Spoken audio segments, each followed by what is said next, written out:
तो फिल्म की शुरुआत में हमें सिम्बा द लायन किंग को दिखाया जाता है, जिसकी नाला से शादी होने के बाद एक छोटी बेटी कियारा भी थी। सिम्बा की वाइफ नाला जब एक दिन शिकार के लिए जाती है तो अपना रास्ता भटक जाती है। उसे घर का रास्ता नहीं आता था। वो एक गाय के नीचे बैठ के इस उम्मीद में कि एक दिन सिम्बा उसे जरूर लेने आएगा। उसके एक्सपेक्टेशन के मुताबिक सिम्बा सच में उसे ढूंढने जा रहा है। वो अपनी बेटी कियारा से कहता है कि तुम बाकी लोगों के साथ साथ रहना और अपना ख्याल रखना, मैं तब तक तुम्हारी मॉम को लेकर आता हूँ। कियारा बाकी जानवरों के साथ एंजॉय ही कर रही थी कि तभी यहाँ पर रफीकी आ गई, जो मूवी में उसके ग्रैंडपा है।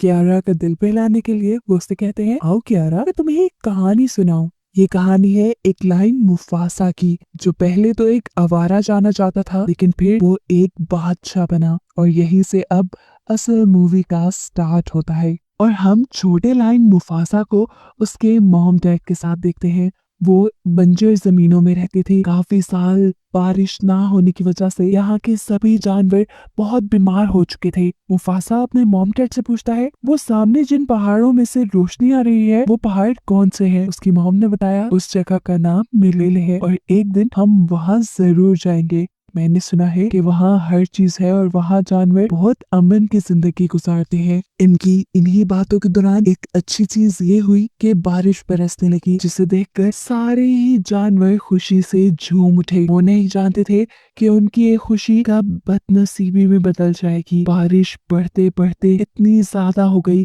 कि यहाँ सैलाब आ गया। इस सैलाब में बहुत से जानवर डूबने लगे और मुफासा भी उसी बहते पानी में गिर गया। उसके डैड उसे बचाने के लिए फौरन पानी में कूदे और उसे मुंह से पकड़ते हुए किसी तरह बचा भी लिया। इससे पहले कि वो भी पानी में डूब जाते, वो मुफासा को दूसरे पत्थरों की तरफ फेंक देते हैं, जहां से उसकी मॉम उसे अपने पास बुलाने की कोशिश कर रही थी, लेकिन मुफासा को डर लग रहा था। एकदम से बहते पानी के साथ यहाँ पे एक हाथी भी आ गया। हाथी के टकराने की वजह से यहाँ से वो बंद टूट गया, जिसके ऊपर मुफासा खड़ा था और मुफासा एक मर्तबा फिर पानी में डूब गया। किस्मत उसकी अच्छी थी कि उसे पानी में बहती एक लकड़ी मिल गई, जिसके ऊपर चढ़ते हुए उसने अपनी जान बचाई। देखने को मिला कि पानी का बहाव मुफासा को बहाते हुए एक छोटे से तालाब में ले आया, जहाँ उसकी मुलाकात होती है अपने ही जैसे एक छोटे लाइन टाका से। टाका ने यहाँ तैरते हुए मुफासा को देखा तो उसने बताया कि तुम्हारे पीछे बड़े बड़े मगरमच्छ हैं। ये सुनकर मुफासा घबरा गया और वो तैरते हुए किनारे तक आया, जहाँ से टाका उसकी मदद करता है उसे तालाब से बाहर निकालने में। लेकिन अब ऐसा लग रहा था कि देर हो चुकी है। वो मगरमच्छ बिल्कुल उनके करीब थे, लेकिन ठीक वक्त पे यहाँ टाका की मॉम ने आकर उन मगरमच्छों पे गुर्रा कर उन्हें यहाँ से भगा दिया और ये दोनों बच गए। अब टाका मॉम से कहता है, मॉम हम मुफासा को क्या अपने घर ले चले? लेकिन उसकी मॉम मना कर देती है, क्योंकि उनके ग्रुप का एक रूल था, वो किसी भी आवारा को अपने साथ नहीं रखते थे। तब मुफासा बोला, नहीं मैं आवारा नहीं हूँ, मेरे डैड अपने एरिया के किंग हैं। लेकिन अब वहाँ सैलाब आ गया है और उसी सैलाब में बहते हुए मैं अपने मॉम डैड से दूर आ गया हूँ। उसकी ये दुखी कहानी सुनकर टाका की मॉम भी इमोशनल हो गई और उसे लेकर अपने घर आ गई, जहाँ पर टाका के डैड भी थे। लेकिन वो मुफासा को देखकर और ज्यादा गुस्सा हो गए। गुस्से में उन्होंने भी टाका की मॉम से वही कहा जो टाका की मॉम ने कहा था कि हम आवारा को अपने ग्रुप में नहीं रखते। इधर दोबारा मुफासा बोला, मैं आवारा नहीं हूँ, मैं जानता हूँ मेरे मॉम डैड मुझे ढूंढते हुए एक दिन यहाँ जरूर आ जाएंगे और वैसे भी मैं बहुत टैलेंटेड हूँ, मैं इतना तेज भाग सकता हूँ कि आपको भी रेस में हरा दूं। ये सुनकर किंग बोले, अच्छा ठीक है, अगर ऐसी ही बात है तो तुम टाका को हरा कर दिखाओ, फिर हम तुम्हें अपने ग्रुप में रखने को मान जाएंगे। रेस शुरू हो जाती है और हम देखते हैं कि टाका की स्पीड मुफासा से कहीं ज्यादा थी। वो आगे आगे बढ़ रहा था। एक पॉइंट तो ऐसा भी आया कि मुफासा गलती से पानी में गिर गया। वो डूबने ही वाला था कि ठीक वक्त पे आकर टाका ने उसकी जान बचाई। जिसके बाद जब रेस कंटिन्यू हुई तब भी टाका आगे आगे था। वो चाहता तो बड़ी आसानी से ये रेस जीत जाता, लेकिन उसे एक दोस्त, एक भाई की जरूरत थी। ये कहते हुए उसने अपनी स्पीड कम कर दी और ऐसे मुफासा को ये रेस जीतने दी। ये देखकर टाका के डैड को बहुत गुस्सा आया कि टाका हार गया, लेकिन टाका इस सब से बहुत खुश था क्योंकि फाइनली उसकी इस हार से उसे एक भाई, एक दोस्त मिल गया है। वो तो इस चीज पे बहुत खुश था, लेकिन यहाँ उसके डैड उसे समझाते हैं, टाका ध्यान से रहना, ये जिसे तुम अपना भाई समझ रहे हो ये तुमसे तुम्हारा असल भी छीन सकता है। खैर अब दिखाया जाता है कि टाका और मुफासा दोनों ही एक दूसरे की कंपनी बहुत एंजॉय करते थे। जानवरों के साथ खेलते कूदते वो बड़े हो गए। सब कुछ नॉर्मल चल रहा था, लेकिन एक बात जो अब नॉर्मल थी, टाका के डैड ने मुफासा को कभी अपने ग्रुप का मेंबर नहीं समझा था। वो उसे आज तक आवारा ही समझते थे। एक दिन देखने को मिला कि मुफासा अपनी मॉम के साथ, यानी टाका की मॉम के साथ शिकार पे गया था। टाका चुपके से पीछे खड़ा हुआ था। ये लोग इससे पहले कि हिरन का शिकार करते, इनके सामने एक बहुत बड़ा खतरा आ गया। इनके सामने आ गए सफेद शेर, जो इनसे कहीं ज्यादा ताकतवर होते हैं। इन्हें देखकर टाका छुप गया और ये चीज उसके मॉम ने भी नोटिस की। और जब वो सफेद शेर इनके इलाके की हिरणों पे वार करने लगे, तो तब टाका की मॉम उनके सामने आ गई। इन दोनों के दरमियान में लड़ाई हो गई और अपनी मॉम को बचाने के लिए मुफासा उन सफेद शेरों से लड़ने लग गया। वो अकेला ही इन दोनों पर भारी पड़ रहा था। यहाँ तक कि उसने तो एक शेर को पकड़कर मार भी डाला। अपने साथी के मरने से दूसरा सफेद शेर कमजोर हो गया और यहाँ से चला गया। जिसके बाद मुफासा अपनी मॉम को लेकर वापस यहाँ आया। यहाँ आकर टाका और मुफासा की मॉम अपने लायन किंग को बताती है कि अगर मुफासा ना होता तो आज मेरी जान न बचती। मुफासा उतने ताकतवर शेरों के साथ अकेले लड़ा और उसने मेरी जान बचा ली। इस मर्तबा वो पहली बार थी जब किंग ने मुफासा को अच्छे तरीके से बुलाया और कहा कि मैं तुम्हारा एहसानमंद रहूंगा हमेशा, तुमने मेरी वाइफ की जान जो बचाई है। अभी उसने यही बोला कि मुफासा कहने लगा, मुझे हवाओं का रुख बता रहा है कि वो शेर हमसे बदला लेने आ रहे हैं। अगर आप चाहे तो किसी खबरी को वहां भेजकर उनकी खबर ले सकते हैं। बादशाह के कहने पर उनका एक खबरी जब सफेद शेरों के झुंड के पास गया तो वहां देखने को मिला मुफासा ने जिस शेर को मारा था वो वहां के बादशाह का बेटा था और अब बादशाह के अंदर बदले की आग भड़क चुकी थी। मुफासा को तो वो बाद में आकर मारते। जब उन्हें ये पता चला कि दूसरा शेर उनके बेटे को वहां अकेला मरने के लिए छोड़ाया था, तो उन्होंने सबसे पहले मिलकर उसी शेर को मार डाला। और इस चीज से मुफासा के ग्रुप के शेर को ये बात पता चली कि वो लोग बहुत ही बेरहम और ताकतवर हैं। साथ ही वो अब अपना बदला लेने के लिए भी इनके पास आएंगे। अब मुफासा के ग्रुप का खबरी शेर वापस आया और उसने बादशाह को बताया कि वो शेर बहुत बेरहम, बहुत ताकतवर हैं। हम लोग उनका मुकाबला नहीं कर पाएंगे। हमारे 2 शेरों के बराबर हैं उनका एक शेर, और वो लोग बहुत तेज भागते हैं। जल्द ही अपना बदला लेने के लिए वो यहाँ पहुंच भी जाएंगे। ये सुनकर बादशाह बहुत ज्यादा डर गए और उन्होंने टाका से कहा, अगर तुम्हें अगला बादशाह बनना है तो तुम्हें यहाँ से भागना पड़ेगा, नहीं तो यहाँ कुछ नहीं बचेगा और हमारा नामो निशान सब भूल जाएंगे। सुबह का सूरज निकलते ही टाके की मॉम टाका और मुफासा से कहती है, देखो पहाड़ों के दरमियान वहाँ जहाँ से रोशनी आ रही है उस जगह का नाम है मलेले। तुम्हें वहाँ जाना है और तब तक वहाँ रहना है जब तक यहाँ का खतरा टल ना जाए, ताकि ठीक वक्त आने पर तुम अपनी सल्तनत दोबारा संभाल सको। टाका और मुफासा तो यहाँ से निकल गए, लेकिन इतने में ही पीछे उन सफेद शेरों का पूरा झुंड भी आ गया और उनके बादशाह ने आकर टाका के डैड से पूछा, बताओ कौन है जिसने मेरे बेटे को मारा था। टाका के डैड ने ऐसी एक्टिंग की कि जैसे वो तो जानते ही ना हो कि क्या हुआ है। इस चीज ने सफेद शेरों के बादशाह को गुस्सा दिलवा दिया। यही उसके बाकी शेर जो यहाँ की तलाशी ले रहे थे उसे पता चल गया कि 2 शेर यहाँ से भागे भी हैं। वो उनका पीछा करने लगे। उनकी स्पीड इतनी तेज थी कि जल्द ही वो टाका और मुफासा के करीब पहुंच गए। उन्हें करीब देखते हुए मुफासा ने टाका से बोला, टाका हमें यहाँ रुक कर लड़ना चाहिए, भागना बहादुरी नहीं है। लेकिन वो ज्यादा थे और मुफासा और टाका 2, इसीलिए टाका ने कहा कि हमें भाग जाना चाहिए। इनकी इन्हीं बातों के दौरान वो सफेद शेर बिल्कुल इनके पास भी आ गए और इनसे आके उन्होंने सवाल किया, बताओ किसने मारा था हमारे नवाब को। उन्हें देखते ही मुफासा ने बिना डरे उन्हें कहा, मैं था जिसने मारा। लेकिन उन्होंने मुफासा की बात पे यकीन नहीं किया क्योंकि वो टाका को सूंघ चुके थे। टाका के खून से बादशाह के खून की स्मेल आ रही थी और उन्हें लगा कि टाका ने ही जरूर उनके नवाब को मारा होगा। हालांकि मुफासा कहता भी रहा कि नहीं, टाका को छोड़ दो, सब गलती मेरी है। लेकिन वो अब टाका के पीछे पड़ चुके थे। ऐसे में टाका मुफासा को लेकर भागा और पहाड़ी के आखिरी किनारे पे आ गया, जिसके नीचे अब पानी ही पानी था। इससे पहले कि ये सफेद शेर उन्हें पकड़ते या कुछ करते, टाका मुफासा को लेकर पानी में जंप कर देता है। पानी का बहाव इन्हें एक मैदान तक ले आया। पानी से तो अब टाका और मुफासा बाहर निकल आए, लेकिन रात होने पे उन्हें बहुत ज्यादा भूख लग चुकी थी। ये लोग खाने की तलाश में घूम रहे थे। तभी उन्हें जंगलों में से किसी की स्मेल आई। उनको लगा कि ये उन्हीं जैसा कोई शेर है। पास जाने पे पता चला कि ये एक शेरनी थी जिसका नाम था सराबी, जो इन्हें देखकर सुख का सांस लेती है और इन्हें बताती है कि हर जगह उन सफेद शेरों का डर बैठा हुआ है। उन्होंने मेरे भी पूरे ग्रुप को मार डाला और बस मैं ही जिंदा बची हूँ। यहाँ पर हम शाजू नाम के एक छोटे से बर्ड को भी देखते हैं जो सराबी का था। सराबी के लिए ये बर्ड जासूसी का काम करता है और सफेद शेरों के आने से पहले ही उसे छुपने का कहता है। एक तरह का वो उसका बॉडीगार्ड है। हमें पता चला कि सराबी भी मलेले जाना चाहती है, जहाँ पर टाका और मुफासा जाना चाहते हैं अपनी हिफाजत के लिए। इसलिए ये अपना आगे का सफर एक साथ कंटिन्यू करने का डिसाइड करते हैं। थोड़ा आगे जाने पर इन्हें खाने की खुशबू आई। खाने की क्या, ये तो बंदरों की खुशबू थी जिन्हें ये मार खाते थे। इन्हीं बंदरों के अंदर पहली मर्तबा मुफासा को मिला रफीकी। इस टाइम उसकी उम्र काफी कम है।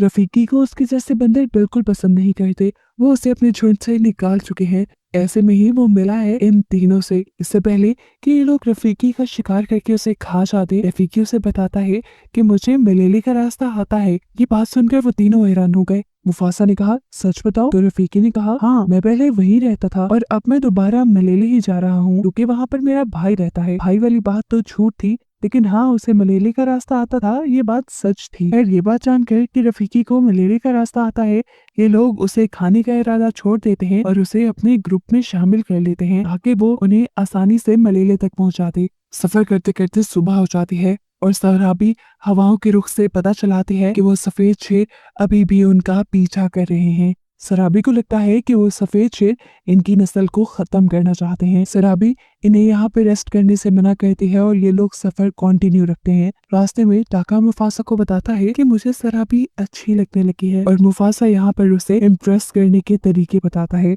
मुफासा उससे कहता है कि मुझे सराबी के जिस्म से गुलाब के फूलों की खुशबू आ रही थी, तुम चाहो ये बात उसे बताओ। लड़कियों को ये बातें बहुत पसंद आती हैं। उसके कहने के मुताबिक टाका ने ऐसा ही किया और वाकई ये बात सुनकर सराबी टाका से इम्प्रेस भी हो गई। खैर, यहीं पर इनके सामने हाथियों का झुंड भी आ चुका था और अब बहुत सारे सफेद शेर भी इनके बहुत करीब आ चुके थे। असल में सफेद शेर इनके इतने करीब इसलिए आ गए थे क्योंकि वो बड़ी बड़ी छलांगे लगा सकते थे और उन्होंने पहाड़ी इलाका छलांगे लगा लगा के पार कर लिया था, जिसे ये लोग नीचे से पार करते हुए आए थे। अब इन सफेद शेरों से बचने के लिए इन्हें कुछ तो जुगाड़ करना था। शराबी जल्दी से एक पेड़ के ऊपर चढ़ जाती है और वहां पे लगा मधुमक्खियों का छत्ता फाड़ देती है, जिससे हर जगह मक्खियां ही मक्खियां हो गई। इन मक्खियों ने हाथियों को तड़पा दिया और हाथी जब बेहंगम इधर उधर भागे तो सफेद शेर उन हाथियों के दरमियान उलझ गए। ऐसे ही लोग सफेद शेरों से तो बच जाते हैं, लेकिन देखने को मिला सराबी जो दरख्त के ऊपर चढ़ी थी वो वापस उतर नहीं पाई। वो एक टहनी से लटकी हुई थी और अचानक टहनी के टूटने पे वो नीचे हाथियों के झुंड में ही गिर गई। इससे पहले कि हाथी कोई उसके ऊपर पाँव रख देता और वो मर जाती, मुफासा उसकी जान बचाने के लिए पास आया। वो उसे साइड पे करते हुए उसके ऊपर खुद खड़ा हो जाता है और इस तरह उसकी जान बचाता है। यहाँ देखने को मिला कि हाथियों का जो झुंड यहाँ पहाड़ों पे भाग रहा था, उनके तेज भागने की वजह से पहाड़ों पे बनी हुई ये चट्टानों के मीनार टूटने लगे और रास्ता वो बंद हो गया जहाँ से सफेद शेर इनके करीब आ सकते थे। सफेद शेरों का तो खतरा शुक्र करो टला, लेकिन अब सराबी बेहोश थी। रफीकी फौरन सराबी के पास आया और उसकी गर्दन की कुछ नसें दबाते हुए उसे होश में लेकर आया। सराबी उठते ही ये सवाल करती है, मेरी जान किसने बचाई? और फौरन बिना हिचकिचाए मुफासा झूठ बोल देता है कि तुम्हारी जान टाका ने बचाई। वो चाहता था कि सराबी टाका से इम्प्रेस हो जाए। मुफासा के इस झूठ से तो टाका खुद हैरान था। सराबी बाहर आकर टाका को थैंक्स कहती है। रफीकी जिसने सब सच देखा था, जो सब जानता था, उसके दिल में मुफासा के लिए इज्जत बहुत ज्यादा बढ़ गई क्योंकि उसने देखा था मुफासा बहुत ज्यादा बहादुर होने के साथ बहुत बड़े दिल का भी मालिक था। वो अपने भाई के लिए एक ढाल बना हुआ था। ये लोग अपना सफर अब आगे कंटिन्यू करते हैं और बर्फीले पहाड़ों के पास पहुंच जाते हैं, जिन्हें पार करके ये लोग बस मलेले पहुंच जाते। रोशनी इन्हें अपनी बहुत करीब दिखाई दे रही थी। ये लोग आगे बढ़ते जा रहे थे, लेकिन प्रॉब्लम ये थी कि जैसे जैसे ये आगे बढ़ रहे थे, बर्फ में इनके पैरों के निशान बैठ रहे थे। ऐसे में सफेद शेर कभी भी उन्हें देख लेते। तब मुफासा सराबी के बर्ड शाजू से रिक्वेस्ट करता है कि तुम जाकर हमारे पाँव के नीचे की बर्फ को हटाते रहो ताकि वहाँ से सारे निशान मिट जाएं। मुफासा का यह आइडिया बहुत अच्छे से काम कर रहा था। जब सफेद शेर यहाँ पहुंचे तो उन्हें यहाँ पर पैरों के कोई निशान नहीं दिखाई दिए और वो कंफ्यूज हो गए कि अब वो उन शेरों को पकड़ने के लिए किस डायरेक्शन में जाएं। मुफासा की इस आइडिया से तो सराबी भी इम्प्रेस हो गई थी। इसके अलावा भी मुफासा यहाँ पे कई ऐसे फैसले लेता है और ऐसे बहादुरी के काम करता है जिससे सराबी को ये बात पता चल जाती है कि मुफासा ही वो था जिसने अपनी जान पे खेलकर सराबी की जान बचाई थी। उसकी सही बातों से अब सराबी ने ये भी अंदाजा लगा लिया था कि उसकी जिस्म से आती फूलों की खुशबू को टाका ने नहीं बल्कि मुफासा ने महसूस किया था। इसीलिए अब वो मुफासा की तरफ अट्रैक्ट होने लगी और ये चीज महसूस करते हुए मुफासा उसे ये यकीन दिलाने की कोशिश करता रहा कि नहीं, ये सब काम करने वाला कोई और नहीं बल्कि टाका था। उनकी ये बहस चलती रही। तारा भी चाहती थी कि मुफासा कन्फेस करे ये सारे काम उसने किए हैं। उनको ऐसे करीब देखकर टाका जेलस होने लगा और टाका को लगा कि मुफासा उसके साथ गद्दारी कर रहा है। उसे अब अपने डैड की वो बात याद आने लगी जब उन्होंने कहा था कि एक दिन आएगा जब ये मुफासा तुम्हारा सब कुछ ले उड़ेगा। अपने गुस्से में टाका को और कुछ नहीं सोचता, उल्टा वो अब सफेद शेरों के पास चला जाता है और वहां जाकर उससे कहता है, तुम जानते हो वो कौन था जिसने तुम्हारे बेटे को मारा? वो मैं नहीं, वो मुफासा ही था। मेरी रगों में बादशाह का खून जरूर है, लेकिन तुम्हारे बेटे का खून मुफासा ने किया है और मुफासा को पकड़ने में मैं तुम्हारी मदद करूंगा, क्योंकि मुफासा से मैंने भी अपने कई बदले लेने हैं। टाका उससे कहता है, हम लोग मलेले की तरफ जा रहे हैं, अगर तुम चाहो तो मेरे पैरों के निशानों का पीछा करते करते हमारे पीछे आ जाओ, वहां तुम्हें मुफासा मिल जाएगा और तुम उसे मार देना। रात के अंधेरे में टाका ये जो जाल अपने भाई के लिए बचा चुका था, मुफासा इसके बारे में नहीं जानता था। रातों रात टाका वापस आ गया और सुबह होने पे इन्होंने अपना सफर शुरू कर दिया और पहाड़ी को पार करते हुए फाइनली ये लोग मलेले पहुंच भी गए। इस जगह को देखकर मुफासा की खुशी की इंतहा नहीं थी, क्योंकि वो हमेशा से इस जगह के बारे में अपनी मॉम से भी पूछा करता था और इसकी दिल से ख्वाहिश थी कि वो अपनी फैमिली के साथ यहाँ पे आता। मुफासा ने नोटिस किया कि यहाँ पे सारे जानवर काफी अमन से एक साथ मिलकर जिंदगी गुजार रहे हैं। कोई लड़ाई नहीं, कोई झगड़ा नहीं। उनका ये सारा अमन 1 मिनट में खराब हो जाता है जब ये सारे जानवर अपने पीछे सफेद शेरों के बादशाह को देखते हैं। असल में ये सारे जानवर भी सफेद शेर के बादशाह से डरते थे, क्योंकि इन सब के नाक में एक वक्त में इसने दम करके रखा हुआ था। मुफासा हैरान परेशान था कि आखिर सफेद शेर उसके पीछे आए कैसे। वो तो अपने निशान मिटाते चले गए थे। वो इस बात से बिल्कुल अनजान था कि इस सब के पीछे उसका अपना भाई टाका ही है। यहाँ ये अब शेर बिना वक्त जाया किए मुफासा के ऊपर हमला कर देता है। वो मुफासा से लड़ ही रहा था कि मुफासा ने पहली मर्तबा तो उसे धक्का देके दूर कर दिया और तब उसके सामने आया टाका और उसे सच्चाई बताई कि ये सब टाका का किया धरा है। सफेद शेर को मुफासा तक लाने वाला और कोई नहीं बल्कि टाका ही है। ये सुनकर अब मुफासा का दिल टूट गया और इसी सब में दोबारा उस सफेद शेर ने उसे उठाकर वहां पहाड़ी से नीचे फेंक दिया। ये मुफासा के लिए अच्छा ही हुआ था। मुफासा जल्दी से एक छोटी सी पहाड़ी के ऊपर चढ़ा और उसने यहाँ सारे जानवरों से कहा कि अगर तुम आज मेरी मदद नहीं करोगे तो देख लेना, ये सफेद शेर एक दिन तुम्हारे बच्चों को खा जाएंगे। अभी भी वक्त है, तुम सब कमजोर नहीं हो। अगर तुम सब मिल जाओ तो उस सफेद शेर का मुकाबला मेरे साथ मिलकर कर सकते हो।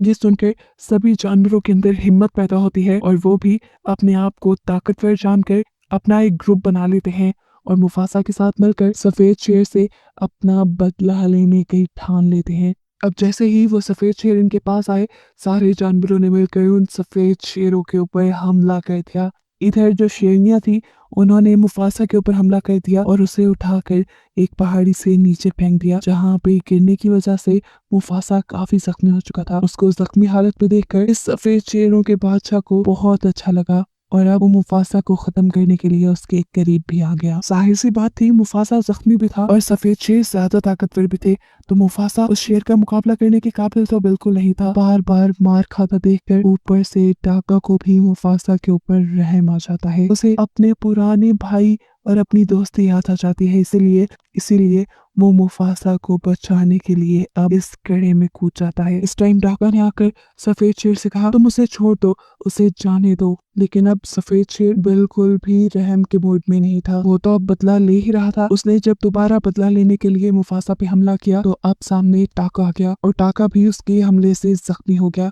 इस शेर से लड़ने के लिए अब मुफासा और टाका को एक साथ मिलकर लड़ना था। ये बात वो समझ गए। उनकी इसी लड़ाई के दौरान ऊपर हमें दिखाया जाता है कि पहाड़ों में बहुत बुरा जलजला आ चुका था, जिसकी वजह से पहाड़ शदीद हिलने लगे और ऊपर से पहाड़ों की सतह टूट गई। जहां पर मुफासा, टाका और वो सफेद शेर लड़ाई कर रहे थे, वो जगह भी टूट गई और ये लोग जाकर नीचे पहाड़ों के पानी में गिरे। मुफासा ने ऊपर से देखा कि इनके गिरने के बाद एक बहुत बड़ा पत्थर भी इनकी तरफ आ रहा था। उससे बचते हुए वो खुद साइड पे हो गया और उसने सफेद शेर को पत्थर के नीचे धक्का दे दिया। कुछ ही सेकंड में ये पत्थर उस सफेद शेर के ऊपर गिरकर आखिर ये